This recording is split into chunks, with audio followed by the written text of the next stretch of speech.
స్వరము నీ కొరకే, కల్వరి స్వరము నీ కొరకే.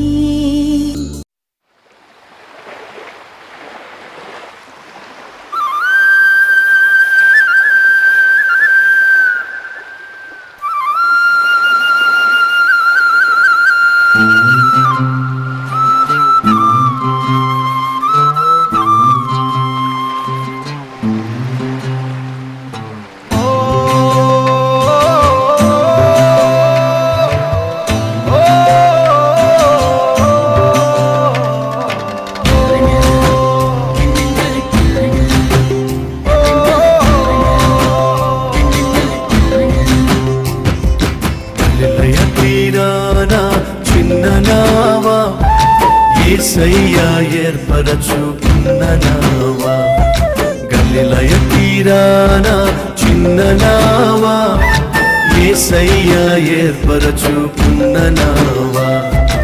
యేసయ్య సేవలో వాడబడిన, యేసయ్యా బోధకు ఉపయోగపడిన ఆ నావలా నేనుంటే చాలునయ్యా. గలిలయ తీరాన చిన్న నావా, యేసయ్యా ఏర్పరచుకున్న నావా, గలిలయ తీరాన చిన్న నావా, యేసయ్యా ఏర్పరచుకున్న నావా.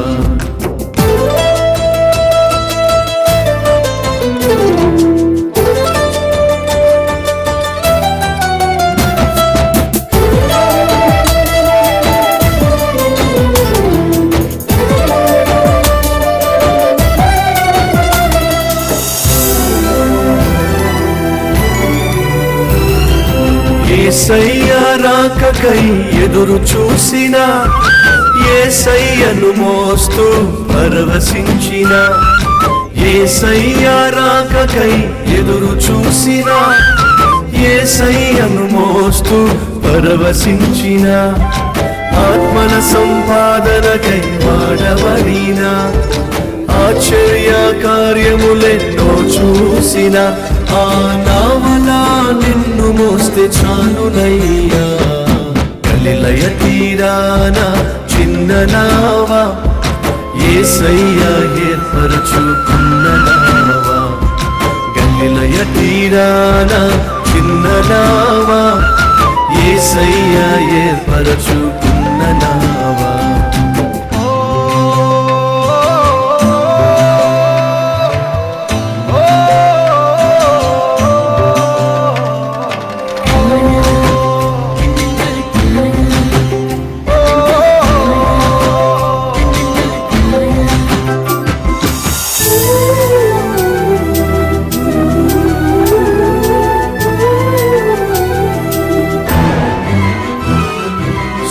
సుడిగుండాలెన్నో ఎదురొచ్చిన, పెను తుఫానులెన్నో అడ్డొచ్చిన, సుడిగుండాలెన్నో ఎదురొచ్చిన, పెను తుఫానులెన్నో అడ్డొచ్చిన, ఆగకుండా ముందుకే కొనసాగిన, అలు పెరగని సేవకై సిద్ధపడిన ఆ నావలా నన్ను కూడా వాడుమయ్యా.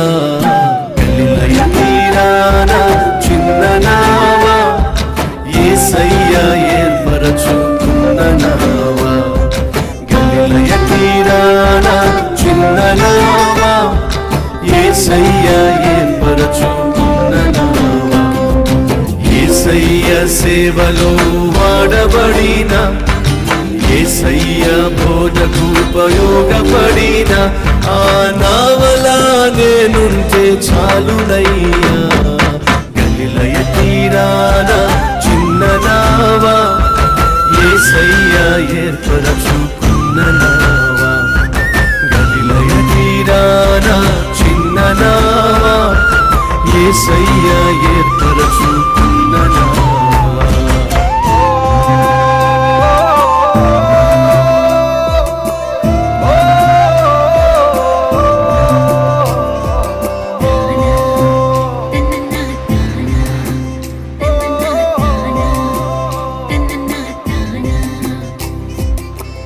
దయచేసి మీ బైబిల్ తెరవండి. యోహాను సువార్త 5వ అధ్యాయము 1 నుంచి కొన్ని వచనాలు. అటు తరువాత యూదుల పండుగ ఒకటి వచ్చెను. కాబట్టి యేసు యెరూషలేమునకు వెళ్ళెను. యెరూషలేములో గొర్రెల ద్వారము దగ్గర హెబ్రీ భాషలో బెతెస్దా అనబడిన ఒక కోనేరు కలదు. దానికి 5 మండపములు కలవు. ఆయా సమయములకు దేవదూత కోనేటిలో దిగి నీళ్లు కదిలించుట కలదు. నీరు కదిలింపబడిన పిమ్మట మొదట ఎవడు దిగునో వాడు ఎట్టి వ్యాధి కలవాడైనను బాగుపడును. కనుక ఆ మండపములలో రోగులు, గుడ్డివారు, కుంటివారు, ఊచ కాలు చేతులు గలవారు గుంపులు గుంపులుగా పడి ఉండిరి. అక్కడ 38 ఏండ్ల నుండి వ్యాధి గల ఒక మనుష్యుడు ఉండెను.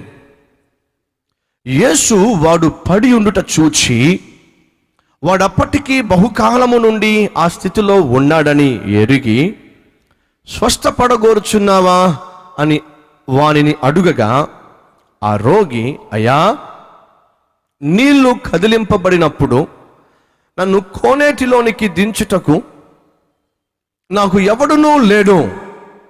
కనుక నేను వచ్చునంతలో మరి ఒకడు నాకంటే ముందుగా దిగునని ఆయనకు ఉత్తరమిచ్చెను. యెరూషలేములో ఒక పండుగ జరగబోతుందట. యెరూషలేములో ఉన్న ప్రజలు సంతోషంలో, ఆనందంలో, పండుగ సంబరంలో మునిగి తేలబోతున్నారట. ఆ పండగ సంతోషంలో పాలు పంచుకోబోతున్న ఆ ప్రజల మధ్యకు యేసయ్య వెళ్ళాడు. పండుగ సాధారణంగా మనకు సంతోషాన్ని ఇస్తుంది. పండుగలో మనం సాధారణంగా కొత్త బట్టలు కుట్టించుకుంటాం. క్రిస్మస్ పండుగ వచ్చినప్పుడు కొత్త బట్టలు కుట్టించుకోవడం, పిండి వంటలు చేసుకోవడం, చక్కగా వండుకొని తినడం, ఇంటికి పెయింట్స్ వేయడం, రంగులు వేయడం, సున్నాలు వేయడం. ఆ పండుగ వాతావరణమే వేరు. క్రిస్మస్ ట్రీని డెకరేట్ చేసుకోవడం, గ్రీటింగ్ కార్డ్స్ పంచడం, క్యారల్ సర్వీసెస్. పండుగ వచ్చినప్పుడు ప్రతి ఒక్కరు బహుగా సంతోషిస్తారు. ఆ పండుగలో ఉన్న వాతావరణమే అలాంటిది. ఆ పండుగలో కొత్త బట్టలు, పిండి వంటలు ఇవన్నీ కూడా మనుషులకు సంతోషాన్ని, ఆనందాన్ని ఇస్తూ ఉంటాయి. యెరూషలేములో పండగ జరగబోతుంది. అందరూ సంతోషంగా ఉండబోతున్నారు. ఆ ప్రాంతానికి యేసయ్య వెళ్ళాడు. యేసు పండగకి వెళ్ళాడు, కానీ యేసు మాత్రం పండగ చేసుకోవడం లేదు. యేసు ఈ లోకానికి వచ్చింది పండగ చేసుకోవడానికి కాదు. యేసు ఈ లోకానికి వచ్చింది తాను హ్యాపీగా ఉండడానికి కాదు. యేసు పరలోకాన్ని విడిచిపెట్టింది, ఆ సింహాసనాన్ని విడిచిపెట్టింది ఈ లోకంలో జల్సాగా జీవించడానికి కాదు. యేసు దేవుడిగా ఉండే భాగ్యాన్ని విడిచిపెట్టకూడని భాగ్యంగా భావించక ఆ భాగ్యాన్ని విడిచిపెట్టి ఈ లోకానికి దరిద్రునిగా వచ్చింది. రిక్తునిగా తాను చేసుకొని ఈ లోకంలో జన్మించింది. తాను సంతోషంగా, తాను ఆనందంగా, తాను హ్యాపీగా, తాను జల్సాగా, తాను సుఖంగా, తాను ఈ లోకానుసారమైన జీవితాల్లో ఎంజాయ్ చేయడానికి మాత్రము యేసు ఈ లోకానికి రాలా. మరి ఎందుకు వచ్చాడు? యేసుక్రీస్తు లోకానికి రావడానికి కారణం ఏమిటి? నశించిపోయిన దానిని, దేవునికి దూరం అయిపోయిన వాణిని, దేవుని యొక్క ప్రేమకు దూరం అయిపోయిన వ్యక్తిని, పాపము చేత బంధించబడిన వాణిని, శాంతి సమాధానం లేక అల్లాడిపోతున్న వ్యక్తులను, జీవితంలో ఓడిపోయిన వారిని, అన్ని విధాలుగా చితికిపోయిన వారిని, జయ జీవితానికి నోచుకోలేక అల్లాడిపోతున్న వారిని, ప్రతి నిత్యము రోగాలతో, వ్యాధులతో బంధించబడిన వారిని, ఎంత రెక్కాడినా డొక్కాడక అల్లాడిపోతూ ఎంత కష్టపడినా ప్రతిఫలము చూడలేక, ఆశీర్వాదము చూడలేక, సమృద్ధిని చూడలేక, నెమ్మదిని చూడలేక, సమాధానాన్ని చూడలేక, సంతోషానికి నోచుకోలేక అల్లాడిపోతున్న వారిని వెదకి రక్షించడానికి, వారిని కనికరించడానికి, వారి జీవితాల్లో వారిని పట్టి పీడిస్తూ ఉన్న శనిని వారి నుంచి దూరం చేయడానికి, ఏ సమస్య అయితే ఒక మనిషిని సంతోషంగా ఉంచకుండా చేస్తుందో, ఏ వ్యాధి అయితే ఒక వ్యక్తిని ఆరోగ్యంగా ఉండకుండా చేస్తుందో, ఏ ప్రాబ్లం అయితే కుటుంబంలో నెమ్మది లేకుండా చేస్తుందో, వాటి నుంచి దేవుడు వారిని విడిపించి వారిని సమాధానంతో నింపాలని, సంతోషంతో నింపాలని, ఆనందంతో నింపాలని, వారి కన్నీటిని తుడిచి వారి కన్నీటిని నాట్యముగా మార్చాలని యేసుక్రీస్తు లోకానికి వచ్చాడు. యెరూషలేములో ఆయన అడుగు పెట్టాడు. యెరూషలేం అంతా కూడా పండుగ వాతావరణంతో నిండిపోయి ఉంది. కానీ యేసుక్రీస్తు మాత్రం ఆ పండుగలో లేడు. యేసుక్రీస్తు మాత్రం ఆ పండుగలో పాలు పంచుకోవడం లేదు. ఎందుకని? ఆయన ఈ లోకానికి వచ్చింది పండుగలు చేసుకోవడానికి కాదు. మరి ఎందుకని? పండగకు నోచుకోలేక, ఆనందానికి నోచుకోలేక, సంతోషానికి నోచుకోలేక, ఎవరైతే దిక్కుమాలిన స్థితిలో పడి ఉన్నారో వారిని ఆ సంతోషంలో పాలు పంచుకునే విధంగా చేయడానికి, వారిని ఆ ఆనందంలో పాలు పంచుకునే విధంగా చేయడానికి ఆయన ఈ లోకానికి వచ్చాడు. కాబట్టే బైబిల్లో మనం చూస్తున్నాం, ఆయన యెరూషలేములో అడుగు పెట్టాడు. పండగ వాతావరణం అక్కడ ఉంది, కానీ ఆయన పండగలో పాలు పంచుకోకుండా ఒక వ్యక్తి 38 సంవత్సరాలుగా సంతోషానికి నోచుకోక, ఆనందానికి నోచుకోక, కుటుంబంలో ఉన్న ప్రేమ అనురాగాలకు నోచుకోక, ఆదరణకు నోచుకోక, మంచి ఆరోగ్యానికి నోచుకోక 38 సంవత్సరాలుగా దిక్కుమాలిన వాడిగా, దరిద్రుడిగా, రోగగ్రస్తుడిగా, బలహీనుడుగా ఆ బెతెస్దా కోనేరు దగ్గర పడి ఉన్నాడు. ఊరంతా పండగ, వాడి జీవితంలో పండగ లేదు. ఊరంతా సంతోషము, వాడి జీవితంలో సంతోషం లేదు. ఊరంతా కేరింతలు, వాడి జీవితంలో ఏడుపులు. ఇప్పుడు యేసయ్య మనసు ఎవరి మీద ఉంది? సంతోషంగా, ఆనందంగా గంతులు వేసే మనుషుల మీద యేసయ్య మనసుందా? సంతోషంతో, ఆనందంతో, హ్యాపీగా ఆ వీధుల్లో కేరింతలు కొడుతున్న మనుషుల మధ్య ఆయన సంచరించాడా? వారి మీద ఆయన మనసుందా? లేక ఎవరైతే సంతోషానికి నోచుకోక, ఎవరైతే ఆనందానికి నోచుకోక అల్లాడిపోతున్నారో అతని మీద యేసయ్య మనసుందా? ఈరోజు అడుగుతున్నాను, యేసయ్య పాదాలు ఎక్కడికి వెళ్ళినాయి? యేసయ్య ఎక్కడికి నడిచాడు? పండగ జరుగుతున్న ఆ వీధుల్లోక, లేక ఏ పండగ నోచుకోక, ఏ సంతోషానికి నోచుకోక అల్లాడిపోతున్న ఒక దిక్కుమాలిన స్థితిలో పడి ఉన్న వ్యక్తి దగ్గరికి వెళ్ళాడా యేసయ్య? ఎక్కడికి వెళ్ళాడు? పడి ఉన్న వాడి దగ్గరికే యేసయ్య వెళ్ళాడండి. కన్నీళ్లు మున్నీళ్ళు అయిపోయి అల్లాడిపోతున్న వ్యక్తి దగ్గరకు వెళ్ళాడండి. సంతోషము, సమాధానము, ఆనందము లేక అల్లాడిపోతున్న వ్యక్తి దగ్గరికి యేసయ్య వెళ్ళాడండి. ఈరోజు నా ప్రియ సహోదరి, నా ప్రియ సహోదరుడా, నీ జీవితం సంతోషంలో ఉందో, ఆనందంలో ఉందో, నీ ఇంటిలో సంబరము, ఉత్సాహంతో కూడిన కుటుంబ వ్యవస్థ నువ్వు కలిగి ఉన్నావో, లేదా నీ కుటుంబంలో దిగులు, నీ కుటుంబంలో దుఃఖము, నీ ఇంటిలో వేదన, నీ ఒంటిలో యాతన, రోగములు, అశాంతి, అసమాధానము, అటువంటి స్థితిలో ఈరోజు నువ్వు ఉన్నట్లయితే, ఎవరికి చెప్పుకోలేని సమస్య కలిగి ఉన్నట్లయితే, ఎవరు చేయూతనివ్వలేని, ఎవరు సహాయము చేయలేని, ఎవరు బాగు చేయలేని, ఎవరు కూడా నిన్ను పట్టించుకొని దిక్కుమాలిన స్థితిలో నువ్వు ఒకవేళ జీవిస్తూ ఈరోజు వచ్చి కూర్చున్నట్లయితే, నా ప్రశ్న ఏమిటో తెలుసా? యేసయ్య మనసు ఎవరి మీద ఉంది అడుగుతున్నా.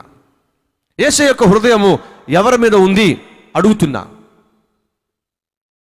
సంతోషంగా ఉద్యోగాలు చేసుకుంటూ, సంతోషంగా పెళ్ళిళ్ళు చేసుకుంటూ, సంతోషంగా బాగా సంపాదిస్తూ, సంతోషంగా జీవించే వారి మీద యేసయ్య మనసుందా? లేక ఎంత కష్టపడుతున్నా ప్రతిఫలం చూడలేని, ఎంత ప్రయాసపడుతున్నా ఫలమును నొచ్చుకోలేని, దిగులుతో, బాధతో, వేదంతో, వ్యాధితో బాధపడుతూ ఉన్న వారి మీద ఉందా యేసయ్య మనస్సు? ఎవరి మీద ఉంది? దిగులుతో ఉన్న వారి మీద, వ్యాధిగ్రస్తుల వారి మీద, అల్లాడిపోతున్న వారి మీద, బలహీనంగా ఉన్న వారి మీద, అపజయం పాలైపోయి అల్లాడిపోతున్న వారి మీదే యేసయ్య మనసు ఉన్నది. అయితే ఈరోజు ఆ వ్యక్తివి నీవు కాదా? ఏ వ్యక్తివి? అల్లాడిపోతున్న వ్యక్తివి నీవు కాదా? దిగులుతో వచ్చి కూర్చున్న వ్యక్తివి నీవు కాదా?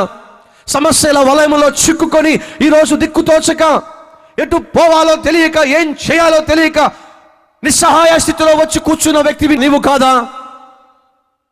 ఎన్ని ప్రయత్నాలు చేస్తున్నా, ఏ ప్రయత్నం చేస్తున్నా ప్రయత్నంలో విజయం సాధించడం చేతగాక దిక్కుతోచని స్థితిలో వచ్చి కూర్చున్న వ్యక్తివి నీవు కాదా? అయితే ఈరోజు ఎవరి మీద యేసు మనసు ఉందో తెలుసా? నీ మీదే యేసయ్య కళ్ళున్నాయి.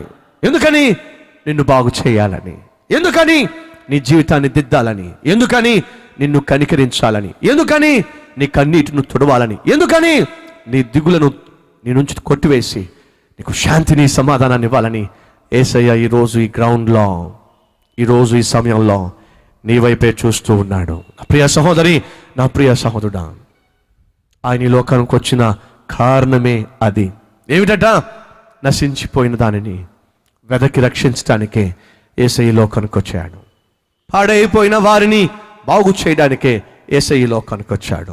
కృంగిపోయిన వారిని లేవనెత్తడానికే యేసయ్య ఈ లోకానికి వచ్చాడు. పాపంలో కూరుకుపోయిన వారిని విడిపించడానికే యేసయ్య ఈ లోకానికి వచ్చాడు. నీచమైన కార్యాలు చేసి తమను తాము నాశనం చేసుకుంటున్న వారిని క్షమించడానికే యేసయ్య ఈ లోకానికి వచ్చాడు. అయితే ఆయన ఎవరి కోసం ఈ లోకానికి వచ్చాడు? నీ కోసమే ఈ లోకానికి వచ్చాడు. ఎందుకోసం ఈ మీటింగ్స్ ఏర్పాటు చేశాడు? నీ కోసమే ఈ మీటింగ్స్ ఏర్పాటు చేశాడు. ఎందుకని? నిన్ను బాగు చేయాలని, ఎందుకని నిన్ను ఉద్ధరించాలని, ఎందుకని నీ కన్నిటిని తుడవాలని, ఎందుకని నీకు జయ జీవితాన్ని ఇవ్వాలని. ఈరోజు ఈ మాటలు వింటున్న ప్రియ సహోదరి, ప్రియ సహోదరుడా, నువ్వు ఎవరైనా సరే ఈరోజు ఏ దిగులుతో, ఏ బాధతో, ఏ వ్యాధితో వచ్చినా సరే నిన్ను బాగు చేయుటకు, నిన్ను స్వస్థపరచుటకు, నిన్ను మార్చుటకు, నీ జీవితాన్ని దిద్దుటకు, ఎంతగా పాడైపోయినా సరే పనికొచ్చే పాత్రగా చేయుటకు నేను ప్రకటించే దేవుడు చాలినవాడు. ఓ ప్రశ్నను వేయనివ్వండి. అదే ప్రశ్న ఒకసారి ఒక సేవకుడు ఒక తల్లిని వేశాడట. అమ్మ, నీకు 5 పిల్లలు కదా, ఆ 5 పిల్లలలో ఏ పిల్లోడంటే నీకు బాగా ఇష్టం అని అడిగాడట. ఈరోజు తల్లులు, తండ్రులు మిమ్మల్ని కూడా ఒక ప్రశ్న వేస్తున్నా. మీరు కన్న బిడ్డల్లో ఎవరంటే మీకు బాగా ఇష్టం? ఆ చిన్నోడంటే బాగా ఇష్టం అండి. లేరండి, పెద్దోడంటే బాగా ఇష్టం అండి. ఎందుకని? ఇంటి బాధ్యత అంతా వాడే కదా తీసుకోవాల్సింది. చిన్నోడంటే బాగా ఇష్టం అండి. ఎందుకని? చిన్నోడు కదండి. తల్లులు, తండ్రులు అడుగుతున్నా, ఎవరిని మీరు ఎక్కువగా ప్రేమిస్తారు? ఆ తల్లిని ఆ సంఘ కాపురు లేక సేవకుడు అడిగాడట. అమ్మా, నీకు అంతమంది పిల్లలున్నారు కదా, ఎవరండి నీకు బాగా ఇష్టం? అప్పుడు ఆ తల్లి చెప్పిందట, అయ్యా, ఏ కుమారుడైతే స్కూలుకు వెళ్ళి ఇంకా ఇంటికి తిరిగి రాకుండా ఇంటి బయటే ఉండిపోతాడో. 4 కుమారులు స్కూల్ నుంచి ఇంటికి వచ్చేశారు, 4 బిడ్డలు ఇంట్లోకి వచ్చేశారు.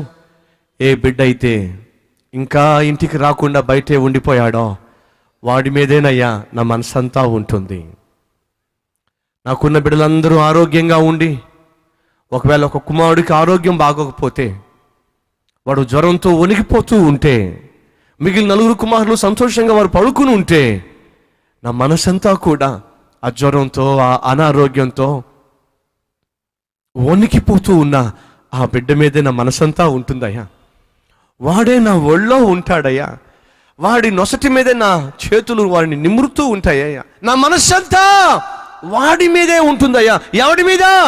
ఎవరైతే అనారోగ్యంతో బాధపడిపోతున్నారో, ఎవరైతే శారీరకంగా ఇబ్బందుల్లో నలిగిపోతున్నారో, ఏ కొడుకైతే అపజయం పాలైపోయి, ఏ కొడుకైతే ఎగ్జామ్లో ఫెయిల్ అయిపోయి, ఏ కొడుకైతే 4 మధ్య నవ్వులు పాలైపోయి సిగ్గుతో తల వంచుకొని ఇంటికి వచ్చి తన అపజయాన్ని ఎలా నాతో పంచుకోవాలో తెలియక ఉక్కిరి బిక్కిరైపోతున్నప్పుడు, కృంగిపోతున్నప్పుడు నా మనసంతా వాడి మీదే ఉంటుంది.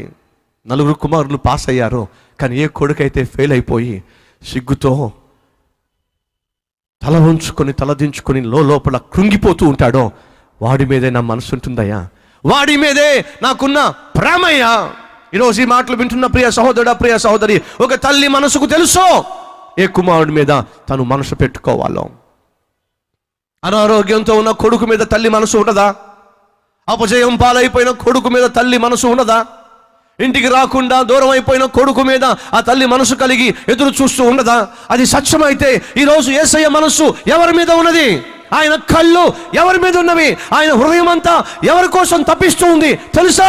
ఈరోజు ఎవరైతే దేవునికి దూరంగా జీవిస్తున్నారో, ఈరోజు ఎవరైతే ఆయన చెంతకు రాకుండా ఇంకా లోకంలోనే పడి, పాపంలో పడి, ఈ లోక అల్పకాల పాప భోగాల్లో పడి జీవితాన్ని నాశనం చేసుకుంటూ క్షేమకరమైన జీవితానికి, సంతోషకరమైన జీవితానికి, ఆనందదాయమైన జీవితానికి, రక్షణ ఆనందానికి దూరంగా ఎవరైతే జీవిస్తున్నారో వారి మీదే యేసయ్య మనసంతా ఉంది. ఏమని? ఎప్పుడు నువ్వు ఆయన చెంతకు వస్తావా? ఎప్పుడు నువ్వు ఆయన అనుగ్రహించే పాప క్షమాపణను పొందుకుంటావా? ఎప్పుడు నీవు నీ కుటుంబాన్ని దిద్దుకుంటావా? ఎప్పుడు నీవు నీ పాప బంధకాలోంచి బయటపడి పరిశుద్ధంగా జీవిస్తావా? ఎప్పుడు నీవు నీ జీవితంలో జయ జీవితాన్ని చూస్తావా? ఎప్పుడు నీవు నలుగురు మధ్య తల ఎత్తుకొని తిరుగుతావా? ఎప్పుడు నీవు 10 మందికి ఉపయోగపడేవాడిగా జీవిస్తావా అనే యేసయ్య నీ వైపు చూస్తూ చూస్తూ ఈరోజు నిన్నే చూస్తూ ఉన్నాడు. అపజయం పాలైపోయావా? ఓడిపోయావా? ఎగ్జామ్స్లో ఓడిపోయావా? జీవితంలో ఓడిపోయావా? సంపాదనలో ఓడిపోయావా? నువ్వు ఆశించిన దానిని పొందుకోలేక, సాధించలేక చతికిలబడిపోయావు ఈరోజు. అయితే ఒక విషయం నీకు తెలుసా? యేసయ్య మనసంతా నీ మీదే ఉంది. ఎందుకని? నీకు జయ జీవితాన్ని ఇవ్వాలని. ఎందుకని? నిన్ను నీ తల ఎత్తుకునేవాడిగా చేయాలని. అయితే నువ్వేం చేయాలి? అలాంటి ప్రేమ కలిగి దేవుడు ఉన్నాడని తెలిసి ఆయన చెంతకు రావాలా వద్దా? నిన్ను కనికరించగలవాడు ఉన్నాడని, నీకు జయ జీవితం ఇవ్వగలిగిన వాడు ఉన్నాడని, నిన్ను తలగా నియమించగలిగిన వాడు ఉన్నాడని, నీ బ్రతుకును దీవెనకరముగా, ఆశీర్వాదకరముగా, సుఖవంతముగా మార్చగలిగిన దేవుడు ఉన్నాడని ఎరిగి ఆయన చెంతకు వచ్చినట్లయితే ఆయన ఈ రోజు నిన్ను అంగీకరించడా? ఒకవేళ మీలో ఎవరైనా అనారోగ్యంతో బాధపడుతూ, ఎవరికి చెప్పుకోలేని వ్యాధితో బాధపడుతూ, ఎవరు తీర్చలేని రోగంతో అల్లాడిపోతూ ఉన్నట్లయితే దయచేసి గమనించండి, ఆ వ్యక్తి కూడా అలాంటి స్థితిలోనే ఉన్నాడు. 38 సంవత్సరాలుగా, హౌ లాంగ్? 38 years, 38 సంవత్సరాలుగా పడి ఉన్నాడు. ఏ స్థితిలో? అదే స్థితిలో, అదే రోగంతో. డాక్టర్స్ లేరా? డాక్టర్స్ ఆ రోగాన్ని బాగు చేయలేకపోయారు. సహాయపడే వాళ్ళు ఎవరు లేరా? నిస్సహాయ స్థితిలో పడి ఉన్నాడు. అతన్ని చేరదీసి హాస్పిటల్ తీసుకెళ్ళాలి ఎవరు లేరా? ఒంటరిగా అల్లాడిపోతూ ఉన్నాడు. చేయూతనిచ్చేవారు లేక, చేయి అందించేవారు లేక, అండగా నిలబడేవారు లేక, ఆదరించేవాళ్ళు లేక. ఎన్ని సంవత్సరాలుగా? 38 సంవత్సరాలుగా. ఏం కలిగి? వ్యాధి కలిగి. ఎటువంటిది? ఎవరూ తీర్చలేని వ్యాధి. ఈరోజు ఈ మాటలు వింటున్న వారిలో ఎవరైనా అటువంటి వారు ఉన్నారా? బ్రదర్, 15 yearsగా నేను సఫర్ అవుతున్నాను, 20 yearsగా నేను సఫర్ అవుతున్నాను, 30 yearsగా నేను వ్యాధితో సఫర్ అవుతున్నాను. ఎవరు బాగు చేయలేకపోయారు, ఎవరు స్వస్థపరచలేకపోయారు. ఎక్కడికెక్కడికో వెళ్ళాను, నా వల్ల కాలేదు. ఇప్పుడు ఆఖరికి నాకు సహాయం చేసేవాళ్ళు కూడా లేదు, నాకు చేయూతనిచ్చేవాళ్ళు లేరు, చేరదీసేవాళ్ళు లేరు, అర్థం చేసుకునేవాళ్ళు లేరు. అందరు నన్ను వదిలిపోయారు. నాకు ఆరోగ్యం బాగున్నప్పుడు, నాకు సంపాదన బాగున్నప్పుడు, నాకు అన్నీ కలిసి వచ్చినప్పుడు అందరూ నా చుట్టూ మూగారు, అందరూ నా చుట్టూ ఉండేవాళ్ళు. కానీ ఎప్పుడైతే నాకు అన్నీ పోయినాయో, ఆరోగ్యం దూరం అయిపోయిందో, ఆస్తి దూరం అయిపోయిందో, అంతస్తు నన్ను విడిచిపెట్టిపోయిందో, ఇప్పుడు నన్ను అందరూ దిక్కుమాలిన వాడిగా చేసేశారు. ఒకప్పుడు నా జీవితం బాగుండేది, కానీ ఈ రోజు నా జీవితము అట్టడుగు స్థాయికి వెళ్ళిపోయింది. ఒంటరిగా మిగిలిపోయాను. నన్ను ఆదరించేవాళ్ళు లేరు, చేరదీసేవాళ్ళు లేరు, బలపరిచేవాళ్ళు లేరు, నా బాధలో పాలు పంచుకునే వాళ్ళు లేరు. ఇది నా స్థితి అని ఒకవేళ ఈరోజు అనే స్థితిలో ఉండి వచ్చి ఉన్నట్లయితే ఒక విషయం చెప్పాలని ఆశపడుతున్నాను. నీ కొరకే ఈరోజు దేవుడు మాట్లాడుతున్నాడు, నీ కోసమే ఈరోజు దేవుడు మాట్లాడుతున్నాడు. 38 సంవత్సరాలుగా there was nobody to care for him. ఏ ఒక్కరూ కూడా అతని కోసం కేర్ తీసుకోలేదండి. పడి ఉన్నాడండి. అటువంటి పడి ఉన్న వ్యక్తి దగ్గరకు యేసయ్య వచ్చాడండి. ఏమి విడిచి? పండగను విడిచి. ఏమి విడిచి? పండగ వాతావరణాన్ని విడిచి. ఏమి విడిచి? పండగ చేసుకుంటున్న మనుషులను విడిచి. ఎక్కడికి వచ్చాడు? పండగకు నోచుకోలేని ఒక దిక్కుమాలిన వాటి దగ్గరికి వచ్చాడు. ఈరోజు సంతోషానికి నోచుకోలేనటువంటి వ్యక్తిగా నువ్వు వచ్చి కూర్చున్నట్లయితే నీ దగ్గరకే యేసు వచ్చాడు.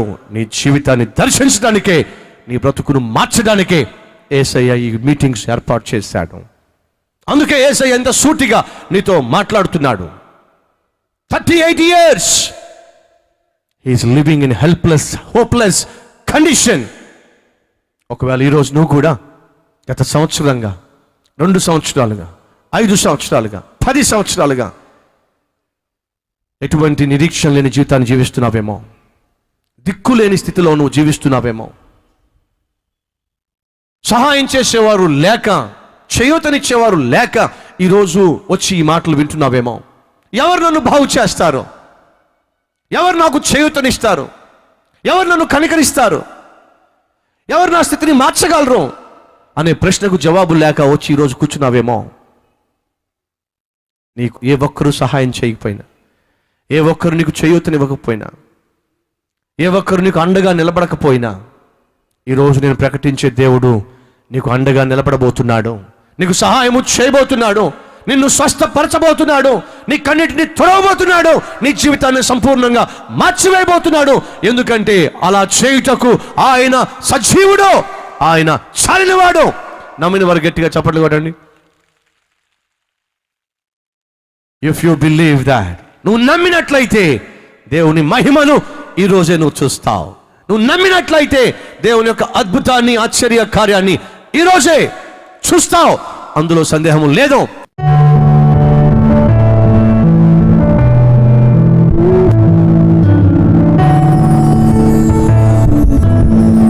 మహాపరిశుద్ధుడు అయిన ప్రేమ కలిగిన తండ్రి, 38 సంవత్సరాలుగా దిక్కుతోచని స్థితిలో, దౌర్భాగ్య పరిస్థితిలో, ప్రేమ అనురాగాలకు నోచుకోలేని స్థితిలో, నిస్సహాయ స్థితిలో పడి ఉన్న వ్యక్తిని ప్రభువా నువ్వు ఒక్కడివే చూశావు. పండగకే వచ్చావు కానీ పండగ చేసుకోలేదే. ఎందుకని? పండగకు నోచుకొని, సంతోషానికి నోచుకోలేని, ఆనందానికి, ప్రేమకు నోచుకోలేక అల్లాడిపోతున్న వారినే కదా బాగు చేయడానికే కదా సింహాసనాన్ని విడిచిపెట్టి, పరలోకాన్ని విడిచిపెట్టి ఈ లోకానికి వచ్చింది. అయ్యా, మా దుఃఖాన్ని మాకు దూరం చేసి సంతోషాన్ని పంచిపెట్టడానికే కదా ఈ లోకానికి వచ్చావు. అందుకే కదా ఆ పడి ఉన్న వ్యక్తి దగ్గరకు వెళ్ళావు, ఆ పడి ఉన్న వ్యక్తిని చూశావు. అయ్యా, ఎవరు పలకరించకపోయినా నువ్వు పలకరించావు, ఎవరు మాట్లాడకపోయినా నువ్వు మాట్లాడావు, ఎవరు బాగు చేయలేకపోయినా నువ్వు బాగు చేశావు. అలా బాగు చేయాలని చెప్పి అక్కడికి వెళ్ళావు. బాగుపడాలనుకుంటున్నావా అని ప్రశ్నించావు. అదే ప్రశ్న ఈరోజు మాకు వేస్తున్నావు. ఎందరైతే ఈరోజు ఈ మాటలు విని, ఈ వాక్యం విని, ప్రభువా నన్ను బాగు చేయి, పాపంలో కూరుకుపోయి ఉన్నాను, నీచమైన కార్యాల్లో కూరుకుపోయి ఉన్నాను, దుష్కార్యముల చేత బందీని అయిపోయి ఉన్నాను, అయ్యా నన్ను బాగు చేయి. నువ్వు బాగు చేయకపోతే నా జీవితం నాశనం అయిపోతుంది, నువ్వు బాగు చేయకపోతే నా కుటుంబం కూలిపోతుంది, నువ్వు బాగు చేయకపోతే నా ఆరోగ్యం పాడైపోతుంది, నేను సమాధికి చేరిపోతాను. ప్రభువా నన్ను బాగు చేయి, ఇప్పుడే బాగు చేయి, ఈ క్షణమే బాగు చేయి. ఎందరైతే ప్రభువా ఈ ప్రార్థన చేస్తున్నారో వారిని నేడే దర్శించి, ఈ క్షణమే దర్శించి, వారిలో ఉన్న ప్రతి పాత రోత జీవితాన్ని వారి నుంచి విడిపించి తొలగించి, నూతన హృదయాన్ని అనుగ్రహించి, వారు కలిగి ఉన్న ప్రతి విధమైన పాప బంధకాల్లోంచి వారిని విడిపించి, పాపపు శక్తి నుంచి వారిని బయటకు తీసుకొచ్చి పరిశుద్ధంగా జీవించటకు కావలసిన పరిశుద్ధమైన హృదయం దయచేయమని, మార్పును ఇవ్వమని, నిన్ను మహిమపరిచే జీవితాలు అనుగ్రహించమని, ఈ క్షణమే హృదయ మార్పిడి చేయమని యేసు పరిశుద్ధ నామములో ఈ ప్రార్థన సమర్పిస్తున్నాను తండ్రి. ఆమేన్.